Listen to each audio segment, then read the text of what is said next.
time is over. So says Abeko.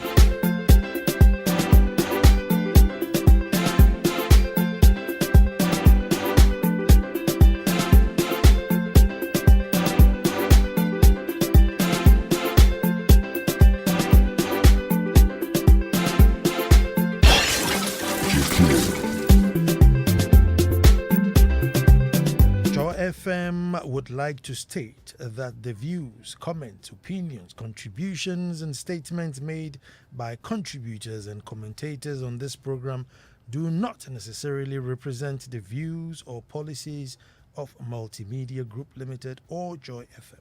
And neither Multimedia Group Limited nor Joy FM necessarily share, sanction, or endorse the views, comment, opinion, or contributions so expressed on this program. Yeah.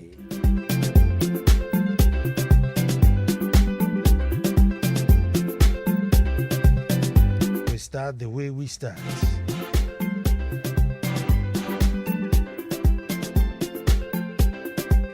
Folks, until the lions have their own historians, the tales of hunting would always glorify the hunter. And you know I will say that again.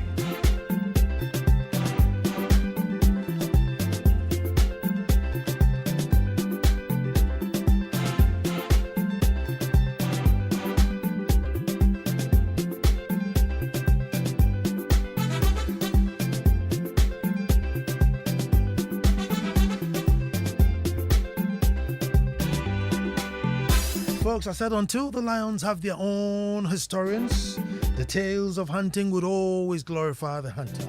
Hello and welcome to the most opinionated hour on radio and the nation's thought-provoking hour. I am Nana Ansah Kwao, the fourth chief of the Little Republic of Akwemu Edumasa, and I say thank God it's Monday. For some of you, I just know you wish there were 2 Mondays in a week so you could get a double dose of this wonderful ritual. This is one of the finest hours on radio where we gather to perform this all-important and unique ritual. One that brings great minds together. A ritual that inflames passion, but one thing is for certain: true love for nation. Welcome to the ritual I call That's My Opinion, right here on Joy 99.7 FM. So let us all gather and make truth good.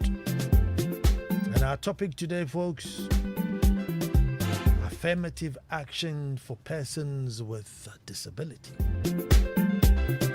Affirmative actions for PWDs.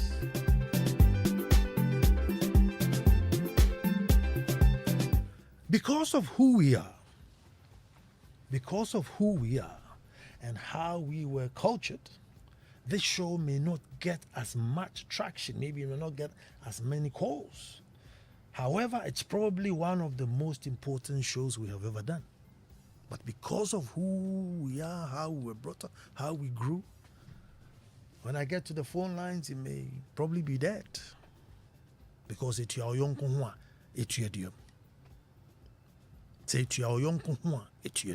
However, this is probably one of the most important shows we have ever done. Folks, one mistake up-and-coming countries do in determining if their nation is developing is to look at the affluence. So we look at cantonments, we look at East Airport, we look at East Legon, and sometimes even count the few luxury cars that drive or we see in traffic. And that's the yardstick for us to know that, oh yeah, we're developing. Sometimes it could even be just one. And yet we classify the whole nation as doing well because we saw one super luxury car, one single one. And then we classify the whole nation as doing well because we saw one car. One person did well and was able to buy one car. So the nation is doing well. But it's a very wrong yardstick, folks. Because how the marginalized are treated, the young, the old, the sick, the destitute, prisoners, and persons living with disability, the protection and living conditions is what really tells if truly the nation is developing. How the marginalized are treated and protected. That's a proper yardstick. Not just because one person was able to succeed and bought, a Bentley, so the whole country is doing well. No. That's a wrong way. But somehow, it seems to be the easy way that we are all falling into. Folks, every now and then, I get calls from people who are looking for jobs. It's nothing new.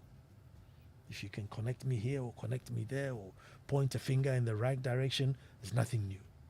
But what I found heartbreaking is a young man who is visually impaired. After university, he was posted up north, lives in Medina, posted up north to do his service in teaching. And all through, I think about halfway through the service, he started calling me if I have any links to get him regularized so he continues as a teacher. I think he was in Wa. Well, he came down to Accra after his service. And he calls me every other week to find out if something has changed. Very persistent. Calls and calls if something has changed. Call this person for me. I've heard these people recruiting. Do you know somebody there? Calling. And there are a couple more who have managed to get my number, all begging for job opportunities. Folks, how is this even possible? How do we look on and carry on as business as usual? And even after this show, folks, probably it will not be picked up as an important subject to be discussed anywhere. Because like I said,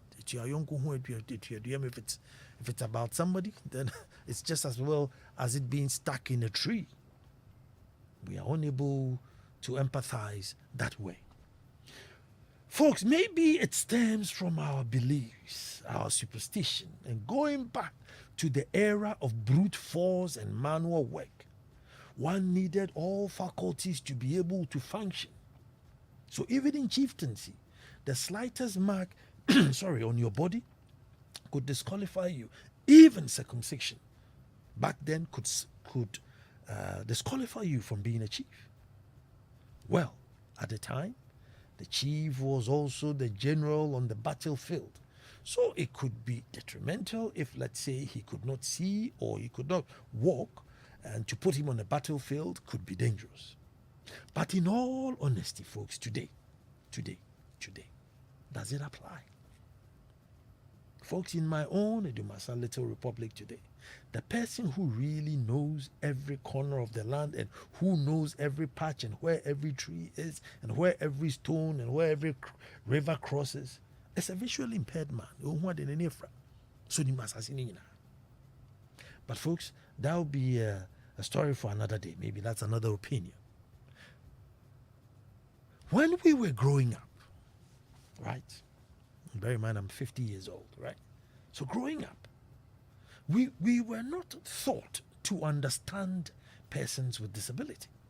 There was no cautious effort to teach us to understand persons with disability.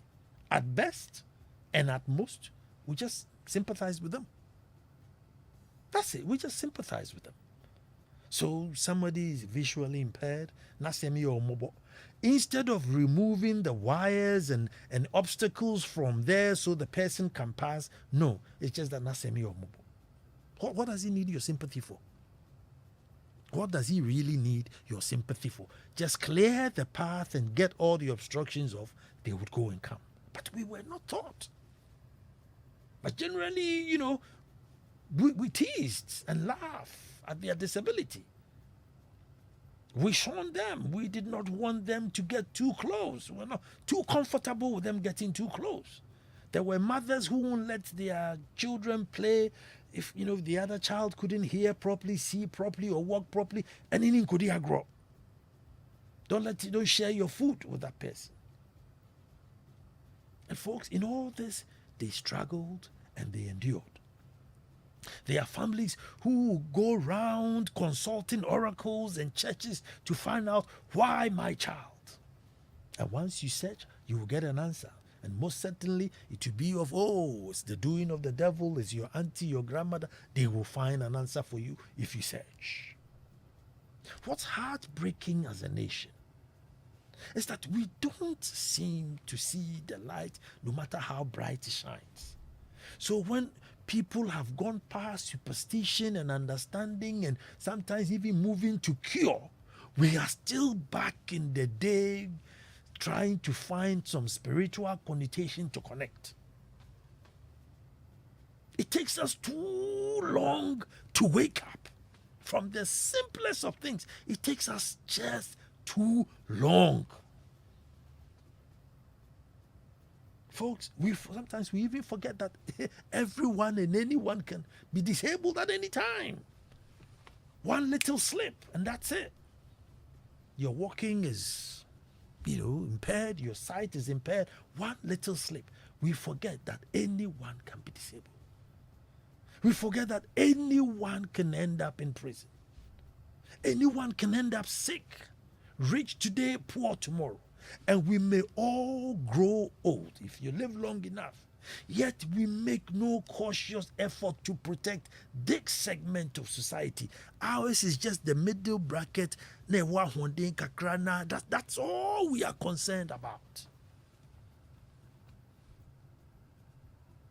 Folks, how can a blind person in this country, where pavements have been taken over, the poor turn them into markets? I'm so poor, so I'll set up a little Killiwilly market, Killiwilly stall on the pavement. Ni cropot ya diabisi pavement and all ton Killiwilly. The other one too says, me, I'm too rich. So he plants grass and plants his palm trees in front of the house. Pavement nina. Pedestrians have to battle with cars on the road.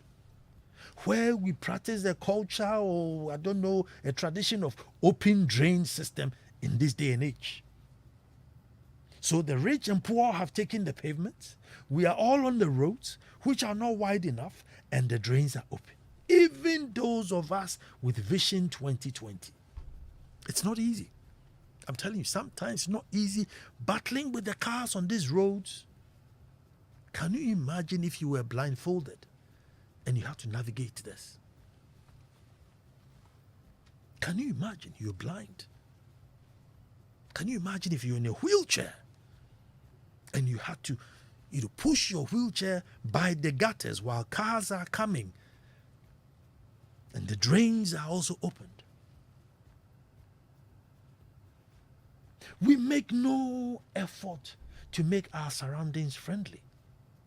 And in spite of all this, folks, some persons with disability still prevail all the way to university and pass, only to come and sit home for years, struggling for jobs, begging for jobs. And folks, the cost of living with disability is also much, much more expensive than the ordinary person.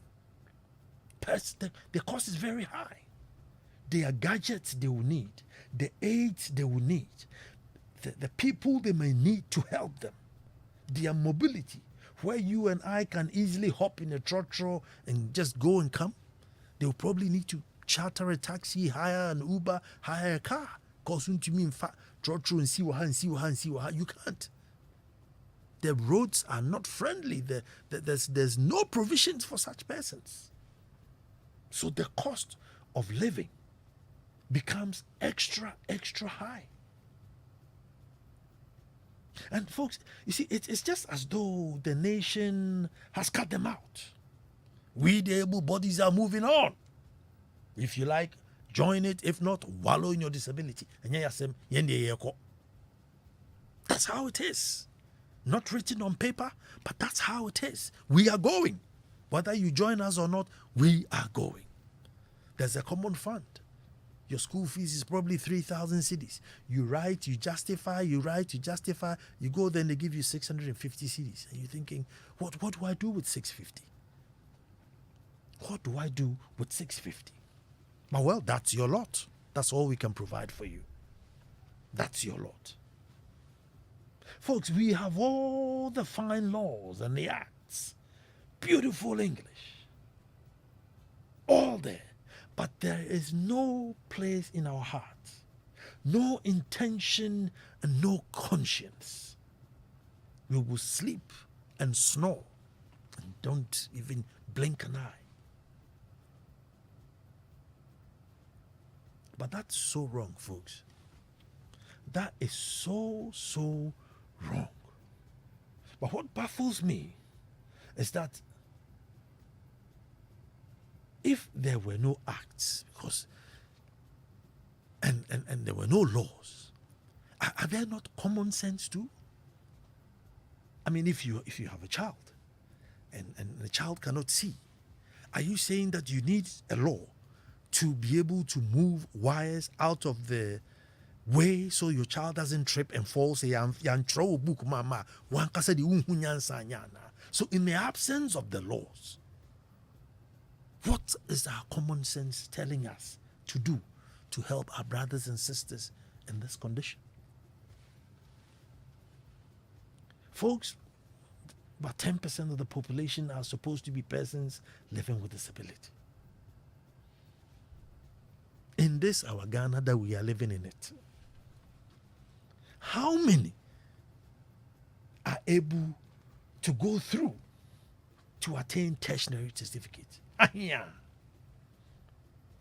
can't nation Ghana, folks, select certain areas, certain jobs that we guarantee to say, once you're a person with disability and you go through university and you qualify or you pass, these certain sectors or areas, you're guaranteed a job. Teaching, I mean, most of the people who call me are very happy to teach, and they are, willing to accept postings to anywhere. And we are here. How many? Teaching, data collection, ICT, admin work in the municipalities. I mean, this is not beyond somebody who's gone through this life and passed, his or her exams in university. And this cannot even be guaranteed. I mean, that's just too selfish and inward looking and very, very backward. And, somehow we are all guilty. We are all somewhat guilty. Select certain areas where we guarantee them jobs. You don't have to finish university, travel to Wa, come back to Medina to come and beg to go and teach. Oh. Folks, and I'm telling you, they are also the most willing to accept postings to anywhere in the country. Associate with such persons and find out. Maybe I'll be posting a could be a fine bag. Folks, I can see and everything, and as soon as you move me from my comfort zone, I'm very shaky. And yes, many of you who they are from Nana, you're posting me a koha. I want to come to Tema. I want to go to Kofordi. I want to go here, and they can see, they can walk, they can jump and jig, but they are not comfortable moving too far away from their comfort zones. So what is it that after all that they go through, we double penalize them? Why and how can such persons finish school and be asked to pay bribes to get a job to help in the nation building? It's even a curse on the nation. I know me. So such a person goes through school in all these harsh conditions, and then they have to pay a bribe only to contribute their quota. Folks, every party that comes into power, we are here. They will hire thousands and thousands of foot soldiers, some unqualified, and put them anywhere and everywhere. We see them every day. Foot soldiers going in left, right, and center. So how can we justify that we can't get clearance for just a few hundreds of persons with disability who go through tertiary education or diploma or something, that we cannot guarantee them jobs?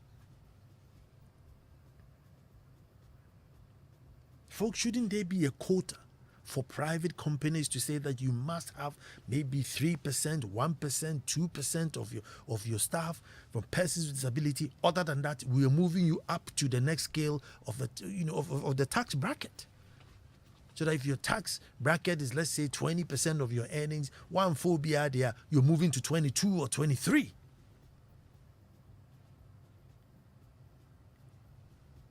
Folks, I plead with all my heart that we change our attitude, so that this cannot be our story. I mean, we have so many backward stories, so many things we have done that really don't make sense. But to add this on top of our bad story, I mean, it's such a disgrace and indictment on all of us. On all of us. And so we are pleading to those at the top. I know they say we're broke, whatever it is, but I'm telling you that we can find a place somewhere to employ persons with disability automatically into the system. Let them quota. And I'm telling you that they are some of the most effective workers everywhere. I don't know, maybe it's because they're trying to prove themselves, but they turn out to be the most effective. Turn up early, work double, work hard, just to prove the point. We just need to understand and get comfortable. That's not contagious if somebody can't see. It's not contagious if somebody can't hear. If somebody has a limp, it's not contagious. Let's change the cycle. Let's teach children in kindergarten and class 1 to learn to understand. See, they don't need sympathy. Learn to understand. If the person can't hear, speak louder. Do a sign. Just speak louder. The person can see, get obstacles out of the way. If the person is on a wheelchair, create a ramp. It does not need your sympathy for anything. If you create a ramp, they will go and come. We must change this attitude. And I pray it becomes a conversation.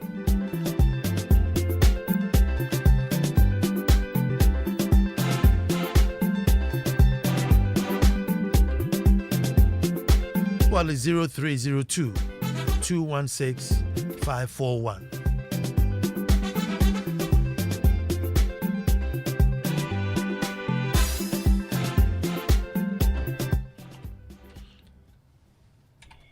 Hello, and who's talking to me? Hello, Nana. Good evening. Good evening. Nana, this is your son, Godson from Bonkatamazo. Godson, let me hear you. Yes, and thank you so much for this very important topic under discussion.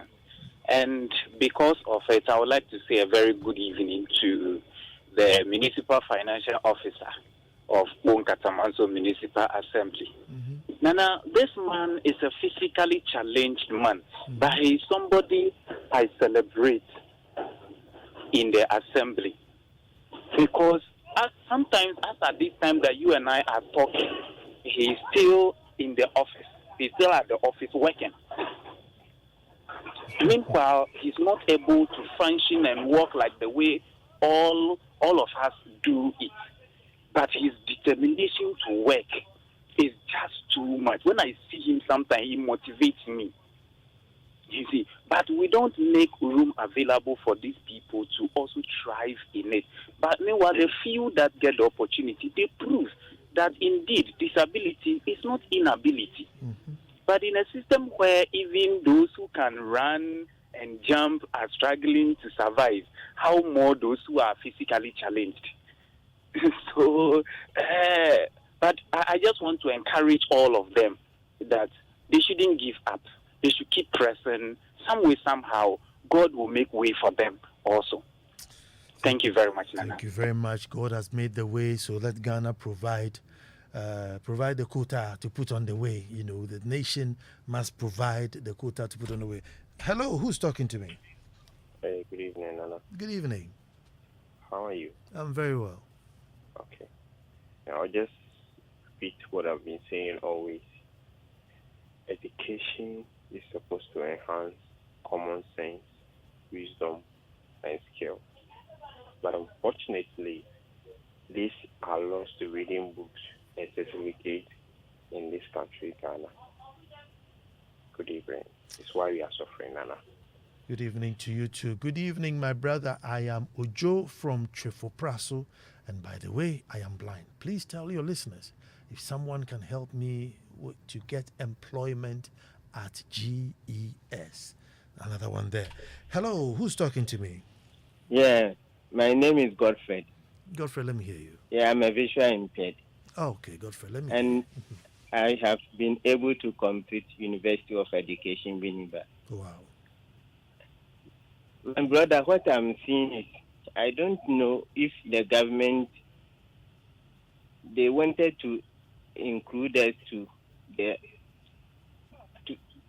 be part with the nation contributing and the nation building. Because initially they said we shouldn't go to the street to beg for alms. And some of us have been able to go to school, and the way we suffer in terms of learning, in terms of material, I mean a lot. But when we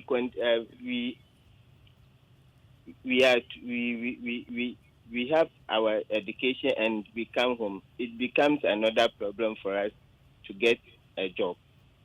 So please, your program is very good and very nice. Please, what I am appealing is the government should rethink about us, because the visual impaired cannot do anything apart from maybe teaching or doing something at office. Because you cannot go to the street to sell. Neither you can go to someone's store that you want to be his errand boy or a messenger of that store.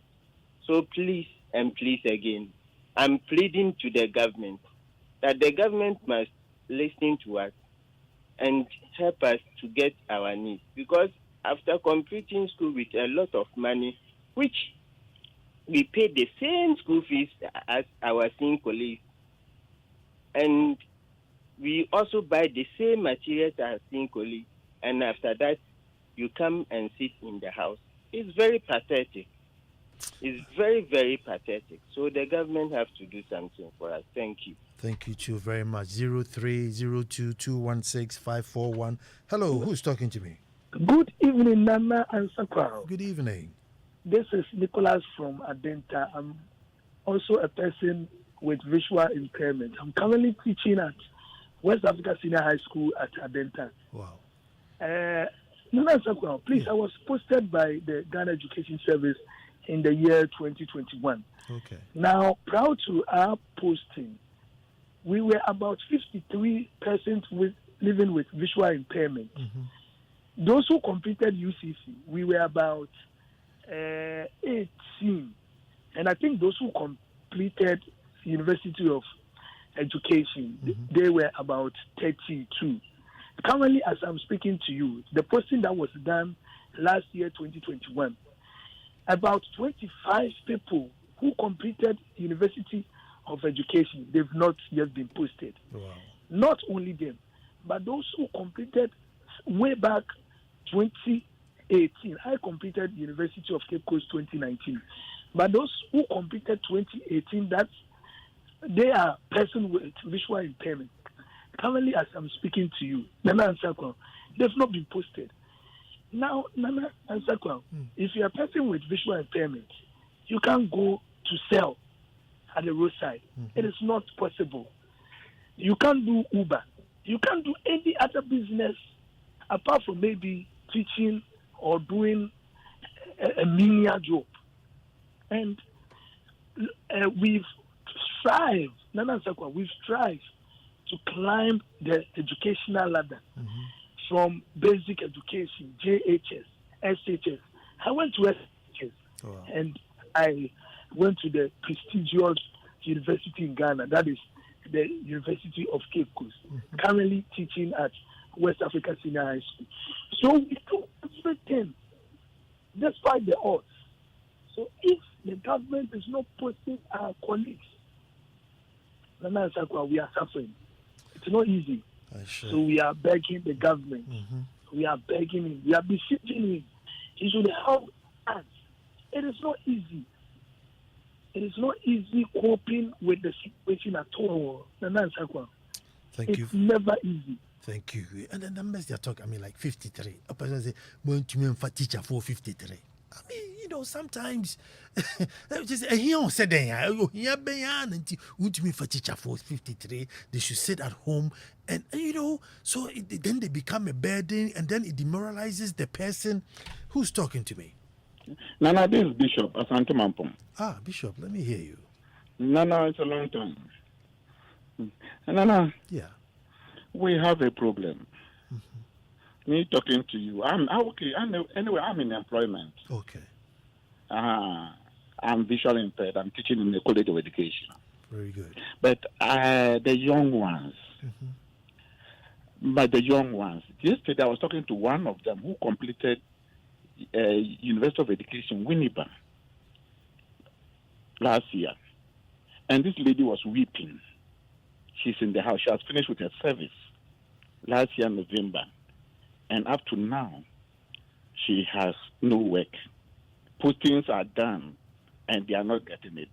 Nana, I will tell you that some of them are being asked to dish out 6,000. Where can they get that money before they get employment? Wow.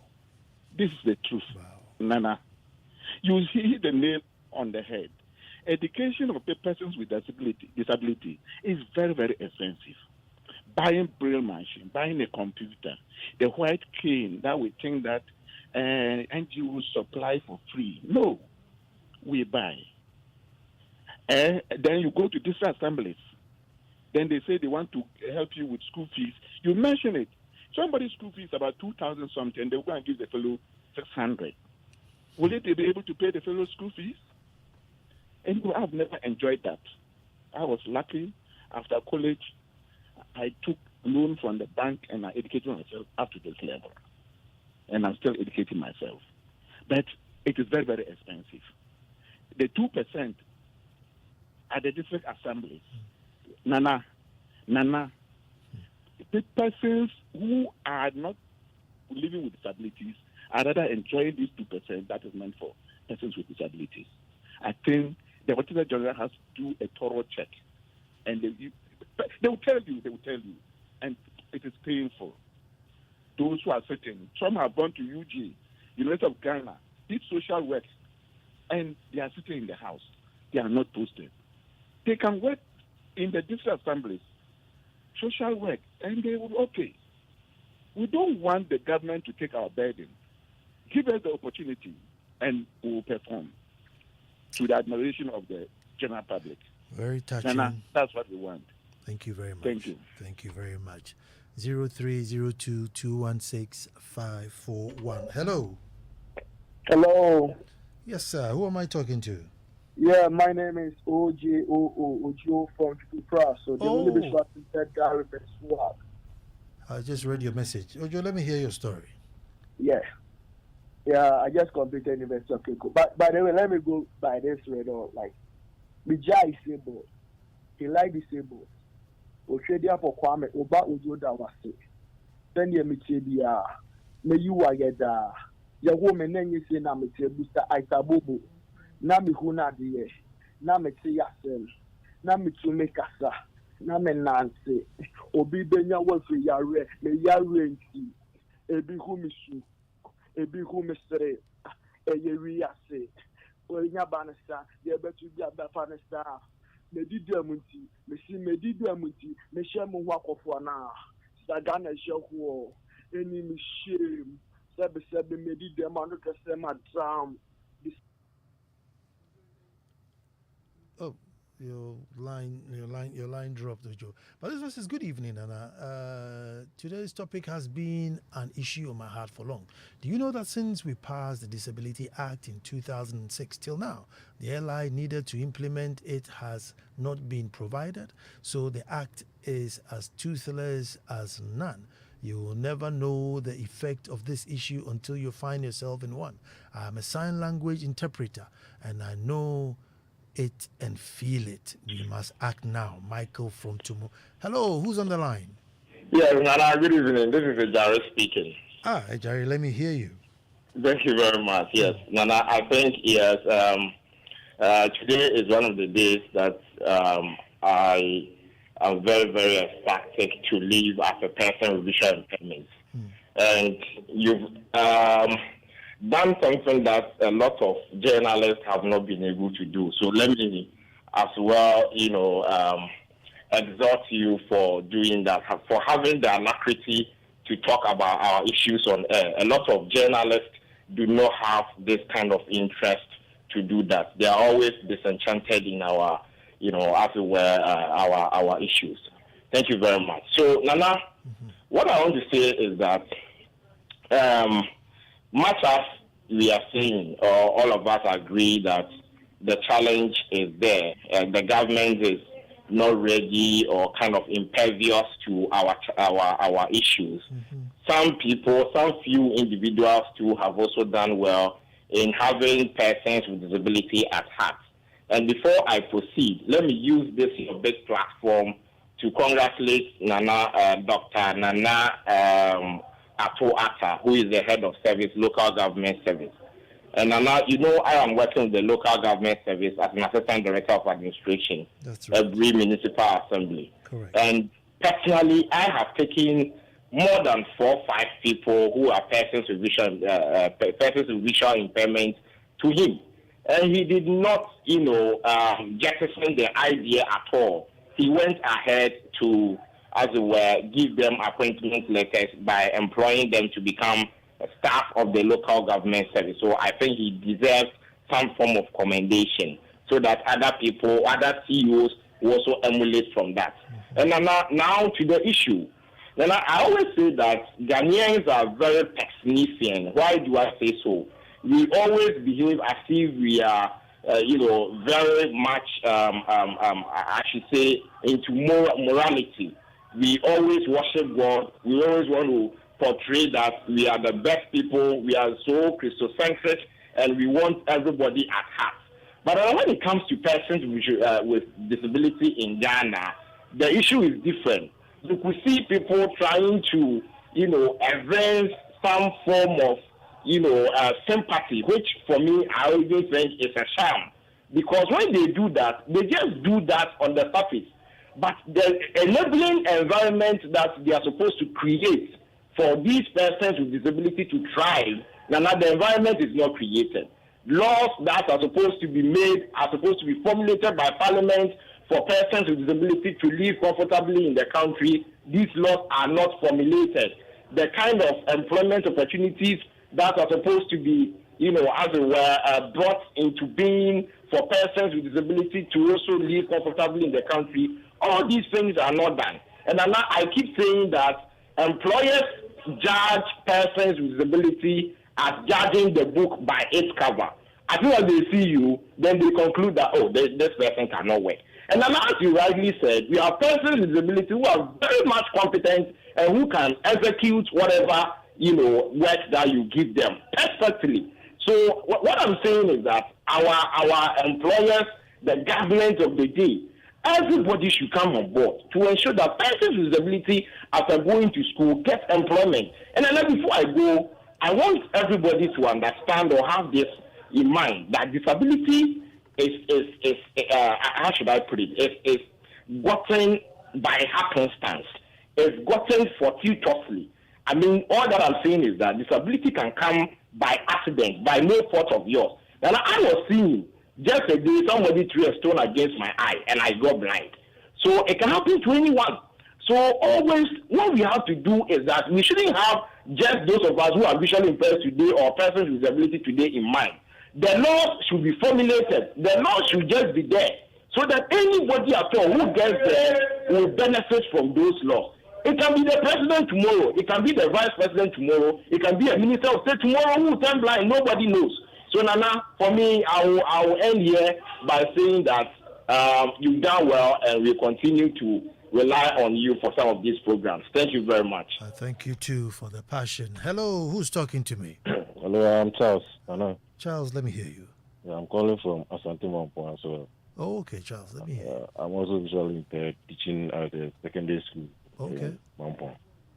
Yeah, what I want to touch on is in even where we are working, sometimes we face difficulties at workplace, even our own colleagues. Instead of them trying to create an enabling environment for you to work conducively, people don't even understand you. Up to now, even some directors of education and headmasters claim that they don't even know they don't have any idea about visual impairment. But I can assure you, we meet them in schools, especially institutions, the universities. They come to us, we move together, we learn together. But when they come and occupy such positions, and you are being posted to schools, they try to try to not accept you to come and work, as if they are doubting your, competence. Meanwhile, they are aware that we are able to study, we know what are the content that we have to give to the children in the classroom. But because of the visual impairment, we know that there's a problem in terms of teaching because of marking and other things. But it does not warrant you to maybe prevent me to come and work. There are just internal arrangements that will help the visual impairment guy to work diligently.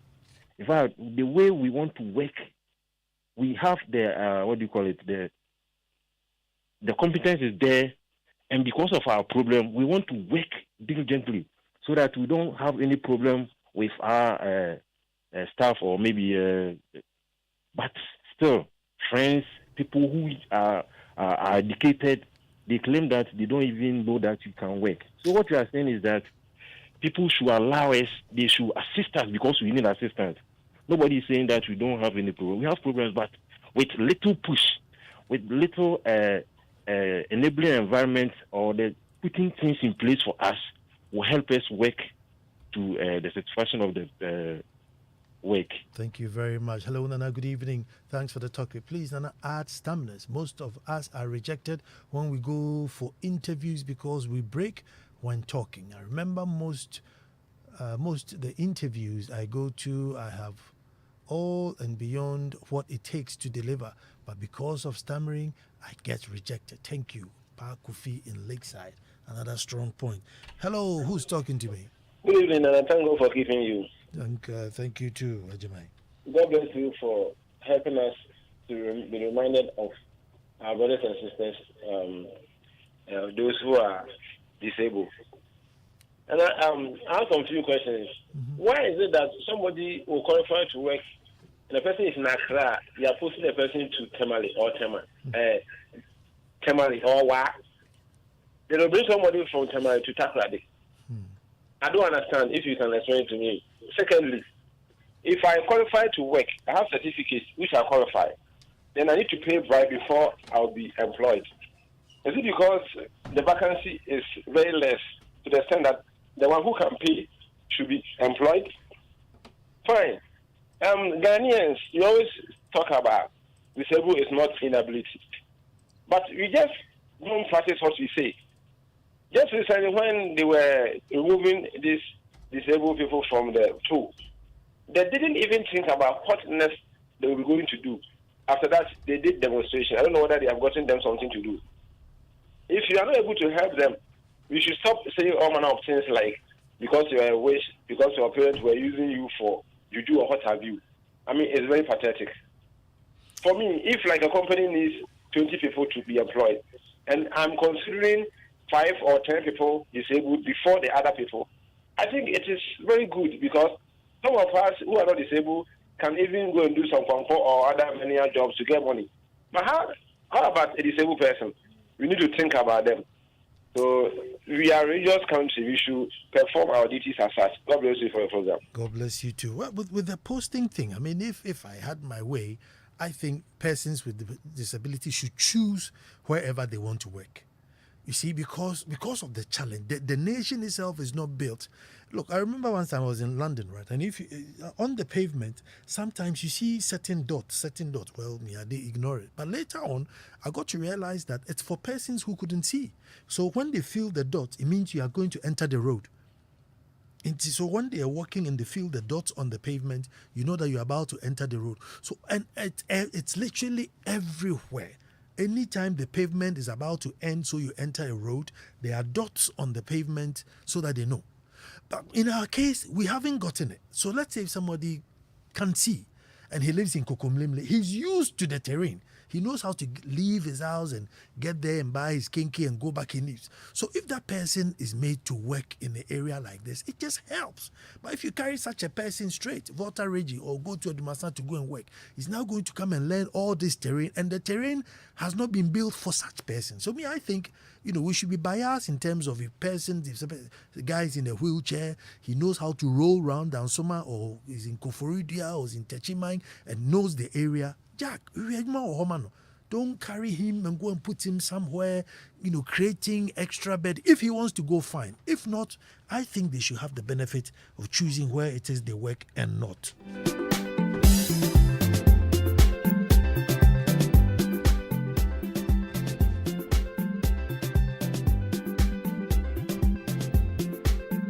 And by saying congratulations to you again, Award, for that wonderful award, honorary award, Women Achievers Award. Another one for the library, and more, and many, many more to come. Congratulations. They're very, very intelligent. They're extra eloquent. And the fine speaking Eresi is here to give you your news bulletin. Don't touch that bar. Kofi is also here to play us songs to heal us from all our sins for ignoring our brothers who sincerely and dearly needed our help and understanding. Abe Kusan Kofi was on the ones and twos. I am Nana Ansah Kwao. God willing, on Monday